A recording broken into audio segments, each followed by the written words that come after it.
Hello दोस्तों, आपके अपने यूट्यूब चैनल एजुकेशन में स्वागत है। क्लास 10 के चैप्टर्स 9 आनुवांशिकता एवं जैव विकास के मैंने 2 वीडियो पहले डाल चुके हैं। मेंडल के नियम और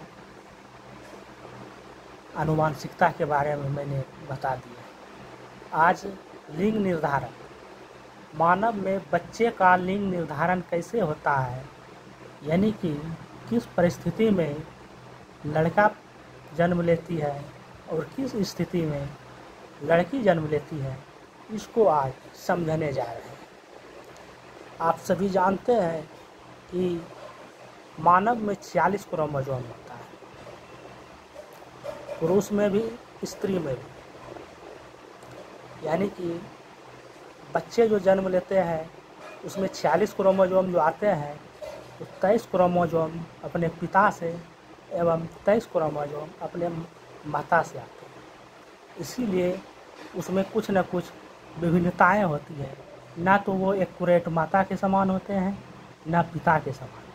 कुछ न कुछ विभिन्नताएं होती हैं, जो कि मैंने पहले ही पढ़ा चुके हैं विभिन्नता वाले चैप्टर में। अब यहाँ समझेंगे कि बच्चे का लिंग निर्धारण कैसे होते हैं। आप यहाँ देख रहे हैं 46 क्रोमोसोम में पुरुष में 44 और स्त्री में भी 44, दोनों में समान होता है, समान क्रोमोसोम होता है, एक समान होता है। इस एक समान जो क्रोमोसोम है 44, ये 44, इसे ऑटोसोम कहते हैं। और एक और तरह के क्रोमोसोम होता है पुरुष में, जिसको एक्स और वाई कहते हैं, जबकि स्त्री में दोनों एक्स होते हैं, यानी कि दोनों सेम होता है, जबकि पुरुष में एक्स और वाई होते हैं, जिसको एलोसोम कहते हैं। और यही एलोसोम जो है लिंग के निर्धारण में भाग लेते हैं। और जो 44 समान है ऑटोसोम्स, पुरुष में भी महिला में भी, यानी कि माता में भी एवं पिता में भी सेम क्रोमोसोम है। इस 44 क्रोमोसोम का जो काम होता है, इससे शरीर बनता है, हाथ, नाक, कान, पैर, दिल, फेफड़ा, हृदय, दिमाग, सब इस 44 क्रोमोसोम से ही पर ही निर्भर करता है। जबकि ये जो 2 क्रोमोसोम है, इसी पर सेक्स यानी लिंग निर्धारित करता है कि बच्चा जो है लड़का होगा या लड़की होगी। अगर एक्स वाई होते हैं 44 + XY तो वो लड़का होगा, एवं 44 + X जब होगी तो लड़की होगी। जो कैसे होता है आगे देखते हैं। तो 46 क्रोमोसोम जो है, इसमें 23 पुरुष से जाता है, यानी कि अपने पिता से जाता है, 23 माता से जाता है। तो जिसमें दोनों को एक्स और वाई को अलग कर रहे हैं, 22 + 22 44 और एक्स और वाई 46। स्त्री में भी जो है 22 एक्स वाई 46 हुए। अगर इस 22 का एक्स जो काला डार्क है, ये दिखाए यहाँ पे, इसके मादा के यानी कि स्त्री के यानी कि माता के एक्स से टकराएगा, तो ये 22 और ये 22, 44 और ये एक्स और एक्स टकराया, जिससे मादा ही जन्म लेगी, स्त्री ही जन्म लेगी, लड़की ही जन्म लेगी। एवं ये जो y है 22 + y, ये जो है इस 22 + x से टकराएगी, तो 44 + XY होगा, तो ये नर होगा, यानी कि ये लड़का होगा, पुरुष होगा। तो आप समझ गए किस स्थिति में अगर x और ये x टकराता है तो लड़का होगा, और ये y ये x से टकराएगा तो लड़का होगा, और x टकराएगी, दोनों सेम, तो लड़की होगी। तो आप समझ गए लड़का या लड़की होना पुरुष क्रोमोसोम पर निर्भर करता है, क्योंकि पुरुष के ही पास एक अतिरिक्त क्रोमोसोम होता है y, जबकि स्त्री में दोनों सेम होता है। इसी y पर निर्भर करता है कि लड़का होगा या लड़की होगी। अगर पुरुष का x और स्त्री का x मिलेंगे तो लड़की होगी, जबकि पुरुष का अगर y और स्त्री का x मिलेंगे तो लड़का होगा। तो ये कब मिलेंगे? जब रिप्रोडक्शन करते हैं प्रजनन करते हैं तो दोनों के जो 46 क्रोमोसोम होते हैं और 46 उसमें जो है ये एक नेचुरल प्रोसेस है। इसमें कोई नहीं बता सकता है कि ये लड़का होगा या लड़की होगी। ये नेचुरल प्रोसेस है, गॉड गिफ्टेड है, भगवान गिफ्टेड है, क्योंकि भगवान ही जानते हैं कि वो लड़का होगा, क्या टकराया है, कैसे फ्यूजन हुआ है, क्या फ्यूजन हुआ है, ये सभी गॉड पे निर्भर करता है। तो पहले कोई नहीं जानता है। और इसको जो है जो जांच करते हैं डॉक्टर भ्रूण का, उस पर भी सरकार प्रतिबंध लगाया गया है कि जो है भ्रूण का जो है जांच करना कानूनन अपराध है, इससे आप जेल भी जा सकते हैं। तो इसलिए आपने अच्छी तरह से समझा कि इस जो पुरुष के पास एक अतिरिक्त क्रोमोसोम Y है और इसके पास दोनों X हैं। Y अगर टकराते हैं इधर X से तो लड़का होगा, लेकिन पुरुष का X ही टकरा जाए इसके X से तो वो लड़की होगी। तो आपने देखा 44 क्रोमोसोम जो है दोनों में सेम है, इसे ऑटोसोम कहते हैं। और जो 2 क्रोमोसोम अतिरिक्त है XY और XX, इसे एलोसोम कहते हैं। यही एलोसोम XY जो है लड़का या लड़की का जो है निर्धारण करने के लिए जो है ये क्रोमोसोम जो है काम करती हैं, इसलिए इसे लिंग निर्धारण क्रोमोसोम भी कहते हैं। और ये जो ऑटोसोम है ये इससे शरीर, हाथ, नाक, कान, पैर, दिल बनता है, जो दोनों में 44 है, दोनों में सेम होता है, दोनों में समान होता है। तो ये क्रोमोसोम जो है ऑटोसोम होता है। यानी कि 44 क्रोमोसोम जो है चाहे वो पुरुष का हो या स्त्री का हो, ये दोनों समान होते हैं।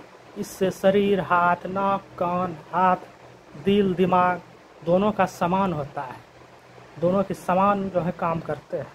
लेकिन सेक्स के निर्धारण में, लिंग के निर्धारण में और एलोसोम काम करता है, XY, और पुरुष का, स्त्री का XX। इसी एलोसोम पर निर्भर करता है कि बच्चा जो है लड़का होगा या लड़की होगी। आपने इस जो है नोट्स को आप समझ गए, लिख भी सकते हैं वीडियो को रोक कर। और अब हम नोट्स को पढ़ते हैं जो हमने अपने हाथ से बनाया है, इसको अपने ढंग से, अपने भाषा में, जो कि आपको समझने में दिक्कत ना हो। तो आप एक एक लाइन को हम समझाते हैं। अब ये डायग्राम को समझ गए।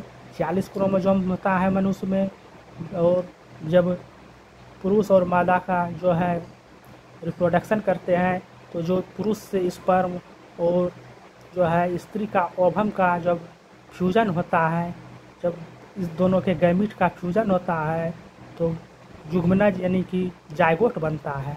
अगर X और X टकराएंगे तो जायगोट जो है लड़की बनेगी, लड़की जन्म लेगी। और पुरुष का Y अगर स्त्री के X से टकराते हैं तो ये लड़का होगा। तो अब एक एक लाइन समझते हैं। ऊपर में लिखे हैं उत्तर देके। मानव में उपस्थित लिंग गुणसूत्रों के द्वारा बच्चे का लिंग निर्धारण होता है। तो लिंग गुणसूत्र कौन हुआ? XY और XX, जिसको हम एलोसोम कहते हैं। तो इसी पर निर्धारित है कि जो है लिंग गुणसूत्र के द्वारा बच्चे का लिंग निर्धारण होता है, जो कि मैंने पहले ही बता दिए। आगे है नर में लिंग गुणसूत्र में एक गुणसूत्र X तथा दूसरा गुणसूत्र Y होता है, जो कि आपको इस डायग्राम में भी दिख रहे हैं, X और Y होता है। जबकि मादा में दोनों लिंग गुणसूत्र जो है, दोनों जो सेक्स क्रोमोसोम है X होते हैं, यानी कि दोनों में जो XX ही है स्त्री में, तो दोनों में X होते हैं। आगे देखते हैं नर का X यानी पुरुष का X जो है, पुरुष का X लिंग गुणसूत्र मादा के X लिंग गुणसूत्र से संलयित होता है, तो उत्पन्न होने वाली संतति जो है लड़की होगी। अगर दोनों सेम हो गया, क्योंकि स्त्री में दोनों सेम होता है, 44 + X, इसलिए तो उसे स्त्री कहते हैं, दोनों में समान होता है। तो अगर लड़का का, पुरुष का, नर का X और स्त्री का X जो है संलयित होगा, फ्यूजन होगा, तो उत्पन्न होने वाली संतति जो है लड़की होगी। यदि नर का Y गुणसूत्र मादा के यानी कि स्त्री के जो है X लिंग गुणसूत्र से संलयित होता है, तो उत्पन्न होने वाली संतति लड़का होगा। तो आप समझ गए किस स्थिति में लड़का होता है और किस स्थिति में लड़की होता है। लड़का या लड़की होना किस पर निर्भर करता है, तो पुरुष पर निर्भर करता है, क्योंकि इसी के पास एक अतिरिक्त क्रोमोसोम है। तो इसी पर निर्भर करेंगे इसका जब जो है गैमीट जो एक्स वाई है, अगर इसका वाई जो है पुरुष का स्त्री के एक्स से तो टकरा, हर हाल में एक्स से टकराना ही है, क्योंकि स्त्री के पास सिर्फ एक्स ही होता है। इसीलिए पुरुष पर ही निर्भर करता है कि इसका वाई जो है इसके एक्स से टकराए तो लड़का होगा, जबकि पुरुष का एक्स अगर स्त्री के पास तो एक्स ही है, टकराएंगे तो लड़की ही होगी। तो हर स्थिति में जो है लड़का पैदा होने के लिए वाई का संलयन लड़की के एक्स से होना चाहिए, तभी लड़का पैदा होगी। और क्वेश्चन पूछा जाता है कि किसी भी परिस्थिति में लड़का या लड़की जन्म देने में या पैदा होने में कौन जिम्मेवार है, तो पुरुष जिम्मेवार है, यानी कि पिता जिम्मेवार है, लड़का जिम्मेवार है, क्योंकि इसी के पास एक अतिरिक्त क्रोमोसोम होता है वाई, जबकि स्त्री के पास तो दोनों सेम क्रोमोसोम है एक्स। तो हर स्थिति में इसका आंसर पिता होगा, पिता ऑप्शन होगा। पिता नहीं होगा तो पुरुष होगा, लड़का होगा। तो आप लोग समझ ही गए हैं मानव में बच्चे का लिंग निर्धारण कैसे होता है। आप इस नोट्स को लिख भी सकते हैं, ये डायग्राम लिख सकते हैं। अगर परीक्षा में पूछे तो ये पूरा आप लिख देंगे तो आपका एक भी मार्क्स नहीं कटेंगे।